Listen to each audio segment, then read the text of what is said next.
L Clasico CSK Mumbai நம்ம predict பண்ண மாதிரி சிஎஸ்கே வின் பண்ணாங்க. 150 பிளேஸ் 160 பிச்சஸ்ல சிஎஸ்கே அன்பீட்டபிளா இருப்பாங்க. இதே மாதிரி பிச்சஸ் இருந்ததுன்னா டெஃபினட்டா சிஎஸ்கே அட்லீஸ்ட் 5-6 கேம்ஸ் ஹோம்ல ஜெயிப்பாங்க. வெளியில 2-3 கேம் ஜெயிச்சா போறோம்.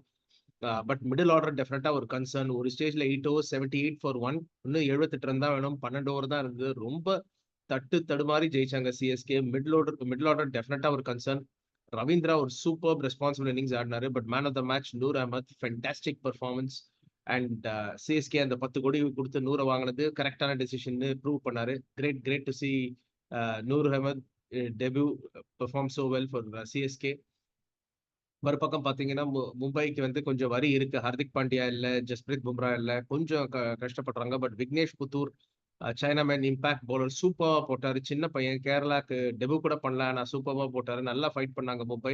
But good winning start to CSK's campaign. ஆனா மிடில் ஆர்டர் டெஃபினட்டா கொஞ்சம் கவலைக்குரிய விஷயமா தான் இருக்கு. ரச்சின் ரவீந்திரா அண்ட் ருத்துராஜ் தான் நான் எக்ஸ்பெக்ட் பண்ணேன் பேட்டிங்ல ப்ராப்பர் பண்ணுவாங்கன்னு. அதே மாதிரி பண்ணாங்க. ருத்துராஜ் அற்புதமா ஆடினார் இன்னைக்கு and fantastic captaincy as well. Looking forward to the next CSK game. But நம்ம ஐபிஎல் கவரேஜ் கண்டினியூ பண்ணுவோம். அடுத்த கேம் நாளைக்கு வந்து டிசி வர்சஸ் எல்எஸ்ஜி. அதை பத்தி ஒரு குவிக் ஷார்ட் பண்ணலாம் நாளைக்கு evening. Thank you very much for வாட்சிங் பிஆர் கிரிக்கெட் சேட். உங்களுக்கு பிடிச்சிருந்தா லைக் பண்ணுங்க, ஷேர் பண்ணுங்க, சப்ஸ்கிரைப் பண்ணுங்க, பெல் ஐக்கானை பிரஸ் பண்ணுங்க, நோட்டிஃபிகேஷன். தேங்க்யூ.